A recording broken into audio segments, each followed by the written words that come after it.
भूत और इंसान के बीच जब खौफ, डर और भय के साथ साथ कॉमेडी का मिक्सअप हो जाए तो एक नया अनुभव होता है। और यदि चुड़ैल कैटरीना जैसी हसीन हो तो फिर ईशान खट्टर और सिद्धांत चतुर्वेदी का दिल ना मचले, ऐसा कैसे हो सकता है। लेकिन क्या इन दोनों के साथ साथ ये चुड़ैल रूपी हसीना दर्शकों का भी दिल मचलाने में कामयाब रहती है या नहीं, ये जानेंगे आज के रिव्यू में। फिल्म का नाम है फोन भूत।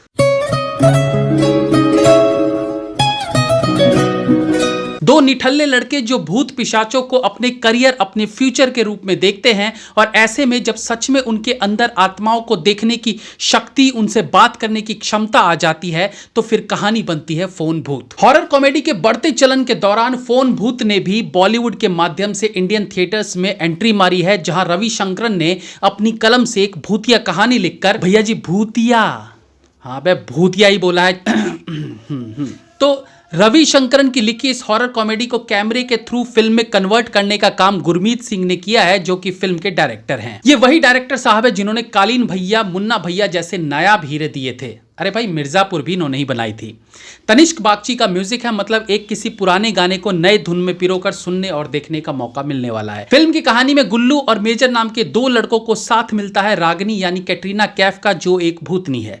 तीनों मिलकर समाज सेवा के साथ साथ पैसा भी कमाते हैं, लेकिन रागिनी ठहरी भूतनी, उसे पैसों की क्या जरूरत थी। तो फिर क्यों है रागिनी गुल्लू और मेजर के साथ? इस अहम सवाल का जवाब फिल्म देखने के बाद ही मिलता है। फिल्म का फर्स्ट हाफ का स्क्रीन प्ले बहुत इंप्रेसिव है। कुछ एक बहुत आम सीन्स को भी अच्छे और फनी डायलॉग्स की मदद से जबरदस्त तरीके से क्रिएट किया गया है, जैसा कि वो सीन जब गुल्लू और मेजर के पापा उनसे मिलने आते हैं, या फिर जब रागिनी अपनी फ्लैशबैक स्टोरी सुनाती है। एक फिल्म में स्क्रीन प्ले की परीक्षा तब होती है जब एक कॉमेडी फिल्म में इमोशनल फ्लैशबैक को कुछ समय के लिए दिखाना होता है, क्योंकि कॉमेडी फिल्म में दर्शक कॉमेडी वाले जोन में आ चुके होते हैं।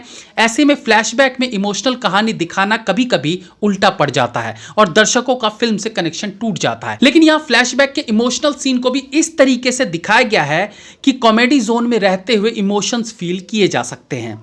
सीधे तौर पर भी फ्लैशबैक दिखाकर कहानी आगे बढ़ाई जा सकती थी, लेकिन प्रेजेंट सीन और फ्लैशबैक को जल्दी जल्दी दिखाते हुए जो सीन क्रिएट किया गया है वो ऑसम है। सेकंड हाफ फर्स्ट के मुकाबले और बेहतर की जा सकती थी। फिल्म में कॉमेडी पंचेस जबरदस्त रखे गए हैं, बट अगर आप आज के समय में चल रहे मीम्स आदि से परिचित नहीं है तो आपको थोड़ा दिमाग लगाना पड़ेगा उस कॉमेडी को समझने के लिए। बट आज की यूथ पब्लिक जो मीम्स से घिरे रहते हैं, वो उन फनी पंचेस से तुरंत कनेक्ट करेंगे एंड नो डाउट वो फिल्म को एंजॉय करेंगे।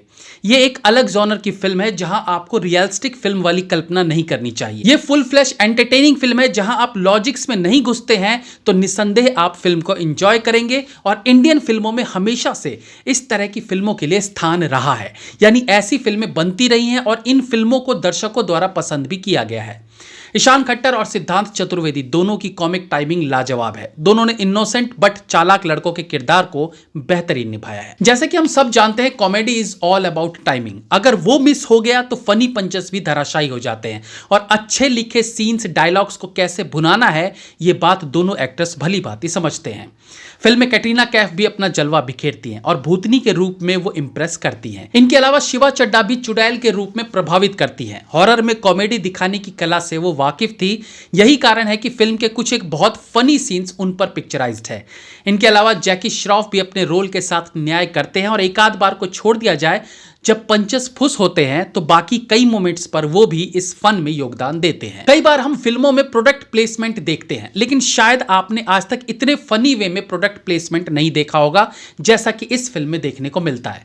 फॉर एग्जाम्पल, कैटरीना कैफ का स्लाइस वाला सीन, उसे एडवर्टाइजमेंट के रूप में भी दिखाया गया और फील भी नहीं होता कि ये प्रोडक्ट प्लेसमेंट है। फिल्म के क्लाइमैक्स को आई गेस और बेहतर किया जा सकता था, बट स्टिल जितना फन इस क्लाइमैक्स में देखने को मिलता है उतना भी अच्छी अच्छी फिल्मों में देखने को नहीं मिलता, अनलेस कि आप ये कैसे हुआ, ये क्यों हुआ वाली उधेड़ बुन में ना घुसे तो।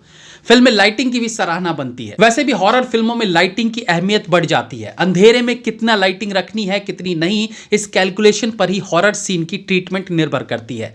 फिल्म के शुरुआत में वॉइस ओवर और फिर वही वॉइस ओवर इंटरवल में और फिर लास्ट में सुनना फनी लगता है, क्योंकि वो भूतिया आवाज में बोली गई है। इंटरवल में जिस तरीके की लाइंस बोली गई है वो फनी लगती है, जैसे कि यदि भूत से डर गए हो तो वॉशरूम हो आओ, या जो बंदे बंदियां लेके बैठे हैं वो उन बहनों को पॉपकॉर्न खिला लो। माने ऐसा ही कुछ बोलकर डिफरेंट करके बनाया गया है। फिल्म का बीजीएम ठीक है, कुछ जंप स्केयर साउंड्स सीन को बेहतर बनाते हैं।